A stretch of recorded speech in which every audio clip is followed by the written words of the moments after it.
ஆண் நண்பர் ஒருவருடன் ஏற்பட்ட தவறான தொடர்பால் பெற்ற குழந்தையையே ஒரு பெண்மணி கொலை செய்திருக்கிறார். அதுவும் அந்த குழந்தை வலியால் துடிக்க துடிக்க இரும்பு கம்பியால் அடித்துக் கொண்டிருக்கிறார். இதயம் உள்ள எல்லோரையும் பதற வைக்கும் இந்த சம்பவத்தின் முழு விவரத்தை பார்க்கலாம்.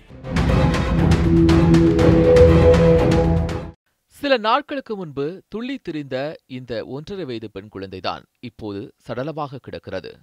பெற்ற தாயாலேயே இந்த குழந்தை கொடூரமாக கொல்லப்பட்ட சம்பவம் பலரையும் அதிர்ச்சியடைய வைத்துள்ளது. என்ன நடந்தது? வேலூர் மாவட்டம் வாணியம்பாடி அடுத்த நேதாஜி நகர் பகுதியைச் சேர்ந்தவர் நளினி.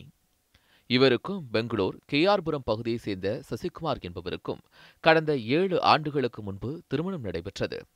இவர்களுக்கு 2 ஆண் 1 பெண் என 3 குழந்தைகள் உள்ளனர். இதற்கிடையே கட்டிட தொழிலில் ஈடுபட்டு வந்த நளினிக்கும் சென்னையை சேர்ந்த முரளி என்பவருக்கும் இடையே தவறான தொடர்பு ஏற்பட்டுள்ளது. இதனால் அதிர்ச்சியடைந்த சசிகுமார் நளினியை கண்டித்துள்ளார். ஒரு கட்டத்தில் 2 ஆண் குழந்தைகளையும் அவரிடம் விட்டுவிட்டு 3வது பெண் குழந்தை ரித்திகாவுடன் வாணியம்பாடி நேதாஜி நகரில் உள்ள தாய் வீட்டிற்கே நளினி வந்துவிட்டார். பின்னர் அதே பகுதியில் வீடு எடுத்தவர் தனது ஆண் நண்பர் முரளி மற்றும் குழந்தையுடன் வசித்து வந்தார். இந்த நிலையில்தான் நளினியும் முரளியும் குழந்தை ரித்திகாவிற்கு உடல்நிலை சரியில்லை என்று கூறிவிட்டு வாணியம்பாடி அரசு மருத்துவமனைக்கு கொண்டு சென்றுள்ளனர். அப்போது குழந்தையின் உடல் முழுவதும் காயங்கள் இருந்துள்ளது. மேலும் மருத்துவர்களின் பரிசோதனையில் குழந்தை ஏற்கனவே உயிரிழந்து விட்டது தெரிந்தது. இதனையடுத்து மருத்துவமனையில் குழந்தையை பிரேத பரிசோதனை செய்துள்ளனர். இதற்கிடையே நளினியின் தந்தை பாஸ்கர் தனது பேத்தி ரித்திகாவின் மரணத்தில் சந்தேகம் இருப்பதாக வாணியம்பாடி நகர காவல் நிலையத்தில் புகார் அளித்துள்ளார். அதன்படி போலீசார் வழக்கு பதிவு செய்து விசாரணை நடத்தினர். அதில்தான் அதிர்ச்சிகரமான உண்மைகள் தெரியவந்தன. முன்னாள் கணவர் சசிகுமாருக்கு பிறந்த குழந்தையை கொன்றுவிடலாம் என்றும் வேறு குழந்தை பெற்றுக்கொண்டு வாழலாம் என்றும் நளினியிடம் அவருடைய ஆண் நண்பர் முரளி கூறியுள்ளார். அதற்கு நளினியும் சம்மதித்துள்ளார். அதன் பிறகு இருவரும் சேர்ந்து இரும்பு கம்பியால் 1.5 வயது பெண் குழந்தை ரித்திகாவை கதற கதற அடித்து காயப்படுத்தியுள்ளனர். ஒரு கட்டத்தில் குழந்தை ரித்திகா மயங்கி விழுந்து உயிரிழந்ததும் உடல்நிலை சரியில்லை என்று நாடகமாடி மருத்துவமனைக்கு கொண்டு சென்றது தெரிந்தது.